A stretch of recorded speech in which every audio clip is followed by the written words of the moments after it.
What's up, everyone? We are back with our interviews, and today I have my good friend Rob here, and we are going to discuss the Chicago Bears' free agency moves. Now we're recording this at 9:16 p.m., so we might even reacting some moves coming in late live. But we're first going to start out by talking about Rob's story, how he became a Bears fan, and kind of what he does, and then we'll move into talking about what Rob's thoughts on the Bears signing Larry, and my thoughts as well, and possibly diving into what the Bears can do for Justin Fields, and our thoughts on Mitchell Trubisky going to the Steelers. We always like to root for our boy Mitch. Really happy for Mitch to get that his next opportunity. We always love to see Mitch shine, so we'll dive into that. But without further ado, you guys need to go smash that like button, make sure to hit bell notifications so you know whenever I post. And with that all being said, let's dive right in. So Rob, starting off, why don't you tell my audience a little bit about yourself and kind of how you became a Chicago Bears fan? All right, sounds good. First, thank you for having me on. It's a pleasure to be here. It's always fun to talk Bears, especially during this busy time of the year. So I actually started out as a Miami Dolphins fan. So when I was growing up, I was a big Dan Marino fan. He's the reason why I started watching football to begin with. But then heading into my senior year of high school, which was 2001, 2002, my father was able to get season tickets. So we started going. And I was a Bears fan before that. I probably started cheering on the Bears in the mid 90s. But then when my dad got season tickets, I mean, that's when I just became a diehard. I was never missed a game. We were the fans that wouldn't leave early, even in a 35-7 point blowout. So just that really sucked me in, and now it's become a passion. Yeah, awesome. So I asked every single guest of mine this question. When the Bears drafted Justin Fields in the draft last year, what was your reaction? Did you expect us to trade up and select Justin Fields? It feels like so long ago, but what was your reaction to that? So I write for a blog site, Bear Goggles On, and I do a decent amount of mock drafts throughout the off season, just as I prep for, watching film and guys who I think might be there and guys I want the Chicago Bears to look into. I had done at least one mock draft and a mock trade to move up to number 8 in the draft to get him. The problem is I just didn't think it was realistically going to happen that he would fall, especially out of the top 10. The reaction was, I'm sure, like most people, I was excited. I was, my wife looked over at me like I was an idiot because I was screaming at an NFL draft, and it was a fantastic moment. He was my QB2 behind Trevor Lawrence in the draft. I was never big on Zach Wilson. I was never big on Trey Lance. It was a fantastic moment, and I'm a big Trubisky supporter. I am. I know you mentioned him in the intro. I'm a big Trubisky stan, but even he doesn't compare to Justin Fields as a prospect. So I do feel like this is the tide that we're going to see turn, and we're finally going to start competing consistently. Of course. So we all know, every single Chicago Bears fan knows, and my community here knows about the failure of Matt Nagy and of Ryan Pace, and how, they really did not set up Justin Fields up for success. Now, they did draft, Tevin Jenkins, Larry Borom, 2 solid tacklers, I would pretty much say. But outside of that, there really wasn't that much other than Darnell Mooney, David Montgomery, Khalil Herbert, and this regime, the old previous regime, pretty much failed Justin Fields. So, I guess, what do you think about this new regime, and how do you think they're going to help Justin Fields? Obviously we got Ryan Poles, former offensive line guy, and then we got Matt Eberflus, a defensive guy. In your thoughts, what do you think Ryan Poles and Matt Eberflus bring to the table to help Justin Fields? Yeah, so the current regime is not who I wanted. Let me start out there. Um, I did want Ryan Poles. Ryan Poles was my number one GM. I did a ranking on my site of the general managers that the Bears were linked to, and he was the top guy that I wanted after the Ed Dodd situation where he decided he was going to step away after his interview. Matt Eberflus, though, was not a coach that I coveted. I had him. I also did coach rankings, and he was number 6 on my list, mainly because the top 4 were all offensive-minded coaches. I wanted an offensive-minded coach, head coach. I thought that was going to be the best route. That being said, I have loved everything that Ryan Poles has done to this point, minus one thing, and I'll mention that maybe a little bit later. He's put together what looks like, I mean, him and Matt Eberflus put together what looks to be a great coaching staff, even on the offensive side of the ball. I'm excited to see what Luke Getsy can do. But these are all guys that are coming out of a different position. They've never been in the positions they're in now. You know, Luke Getsy's never been an offensive coordinator. Alan Williams was an assistant to Matt Eberflus, and now he's the defensive coordinator. And then you got Matt Eberflus again, who's never been a head coach. So and Ryan Poles has never been a GM. So it's all a bunch of, rookies that we can call them, I guess. And it's going to be interesting. I do like what I'm seeing or hearing, I should say. And I know we're going to get into free agency a little bit later, but I like the approach that we're seeing right now. Is Ryan Poles is calm and collective. I was a little upset about and here's where I said I was going to bring it up later. I was a little upset about the Amari Cooper trade, right? The Browns basically got him for a 5th round pick. And to me, when you're going to get a talent like that at the age of 27, he still can be a major part of your Super Bowl window. Because, I mean, let's face it, it's not going to be in 2022. But I do think it could start in 2023, right? 2023, if they should be competing. And Amari Cooper could be a huge part of that. He could, he's got 3 years on his deal. You can got an extension, restructure. It bothered me a little bit, but at the same time, like I said, I do like what Ryan Poles is doing. I trust Ryan Poles, so I'm gonna hope that he's looking to spend a little bit of that money elsewhere. And we saw a little bit of it today. Yeah, I mean, I definitely agree with you. I am, previously we saw someone like Ryan Pace, and, I'm not going to call this person out on Twitter, but I think you know who I'm going to refer to when I'm saying this. But we saw someone say, oh, I want Ryan Pace back. And, I mean, I think that Ryan Pace, he was a okay GM. He made some very solid moves, getting someone like Khalil Mack, finding gems like Eddie Jackson, Cohen, Mooney. Even Miller was pretty solid until he wasn't solid. Montgomery.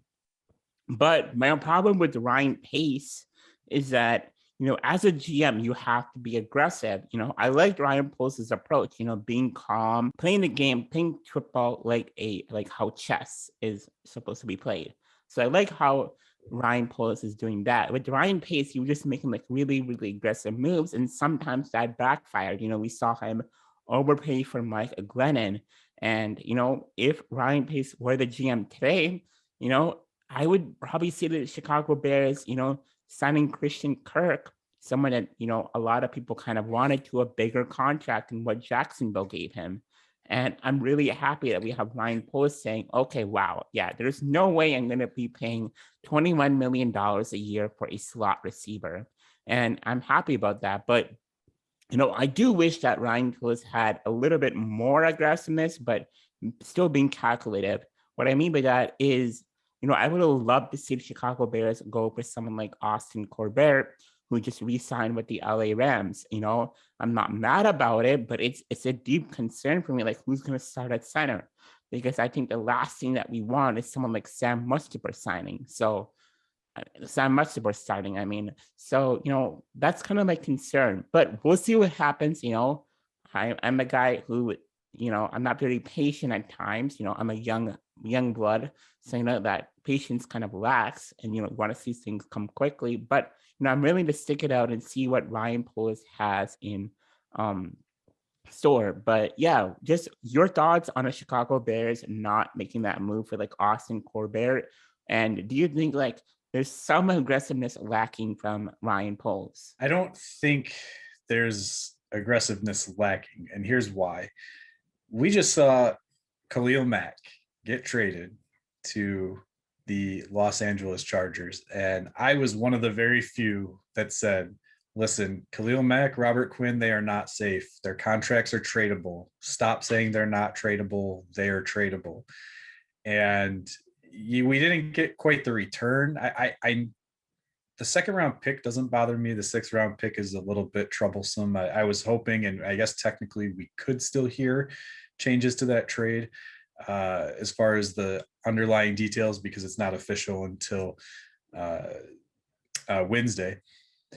But yeah, I can't say that he's not aggressive. The other thing is, he warned us with free agency. He said, listen, Ryan Poles, he said, listen, I'm not going to be hitting that first wave. I'm not going to be hitting that first wave. I'm going to go for the second and the third, because I want guys who aren't getting the big contracts. I want the guys, you mentioned Christian Kirk, and he was my top wide receiver target for this free agency market, but I would have never given him as much money as the Jaguars just did.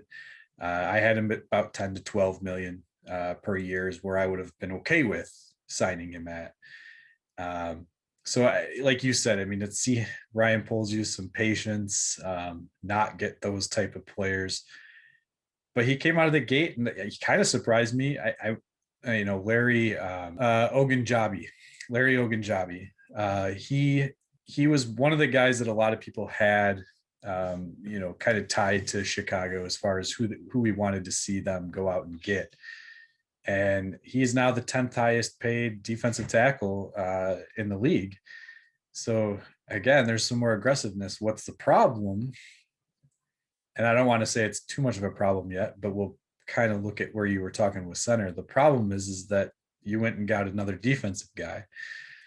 We were told we were going to see some offensive shift. We still have a long off season. Today's the first day of, legal tampering. There's plenty of time to see what else he does. The draft still hasn't happened. And I do think that's where Ryan Poles is really going to pull from. But I do think free agency, like you said, at center, I don't want to see Sam Mustipher back as the starting offensive center. I don't. He can be the backup. I'm okay with that. He's proven that he can come in and spot start. And I know he's been working with Olin Kreutz, and I mean, Olin's one of the best in the game. So if he can get more out of him, that's fantastic. But yeah, Ryan Jensen went back to the Tampa Bay Buccaneers. That's the guy everybody wanted. He wasn't my top guy. He probably might have been the best fit just because of his mentality, the way he fights. He's kind of like an Olin Kreutz. He plays that mental game. He gets into your head. But where I trouble is just, is he going to be the guy to be building with Justin Fields? You asked, how are they going to help Justin Fields? You got to get someone that can kind of grow with him. Jensen's 30, 31. So it just, to me, that was a little bit troublesome. I've been on the Bradley Bozeman train. He's the center. He's still available as far as I know. I will admit I haven't been up to date on Twitter for the last hour or two. He's the guy I wanted. He's 28 years old. Some people say he's not a scheme fit. And when I see him, he just played center for the first time last year. He was a guard for the Ravens, and they shifted him over. But watching his tape as a guard, I mean, he's pulling. He's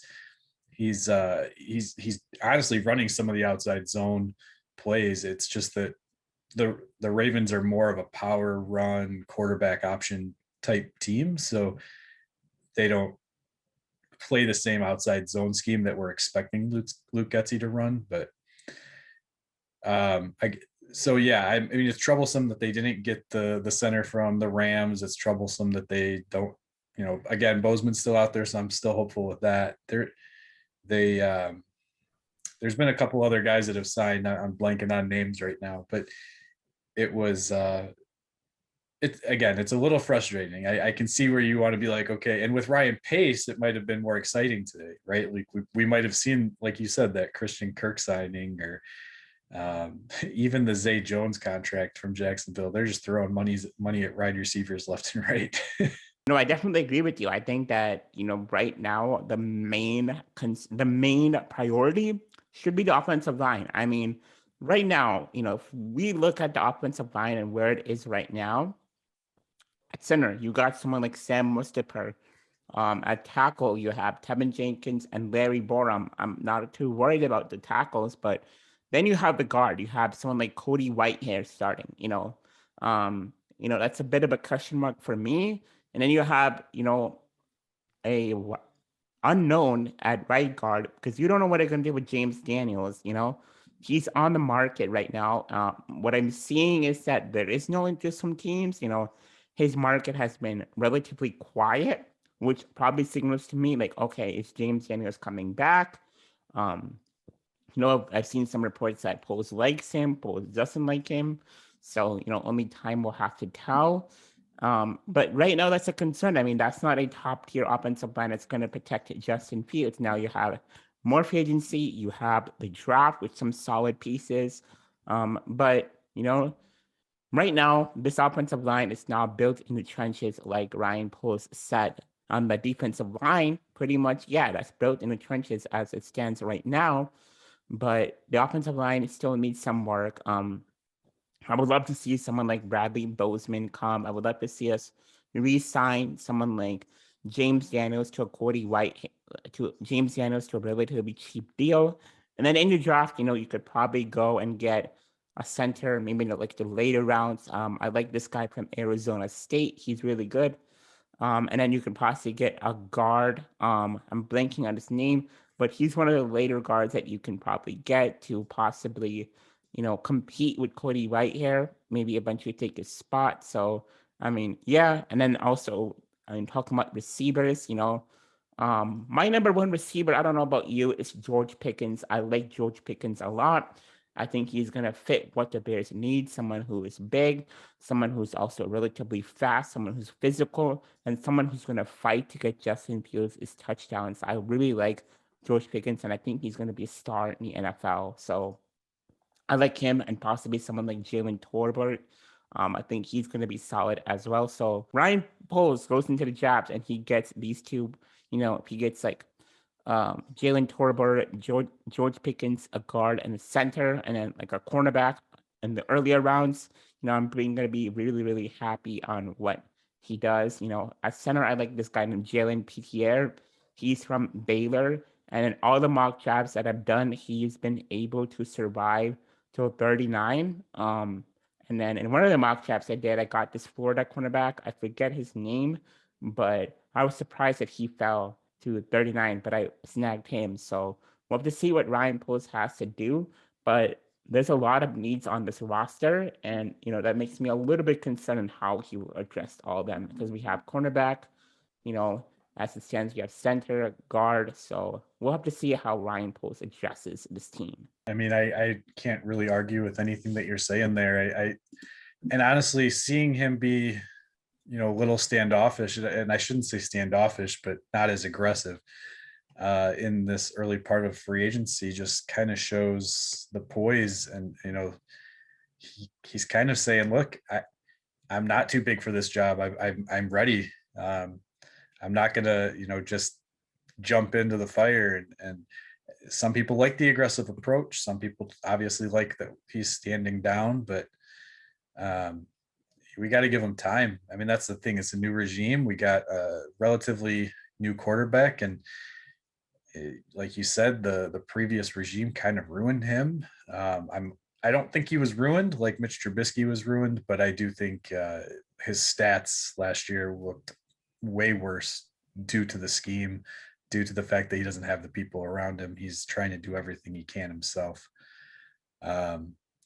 but it'll be interesting to see how Ryan Poles builds this offense. They have literally like two named wide receivers. They actually have four, but they have two that are, Daz Newsome and Darnell Mooney are really the only two. And Darnell Mooney is the only one who's got relatively, high volume of playing time. There's still guys in free agency. I don't believe DJ Chark is signed yet. Juju Smith-Schuster is a name that I really like. The problem is when you're seeing guys like Kirk get 17 million. I didn't look it up, and don't quote me on it, but I think I saw that he's like a top 7 paid receiver in the league now. He's never had a 1,000 yard season. It'll be interesting to see where these other guys land as the Jaguars are overpaying.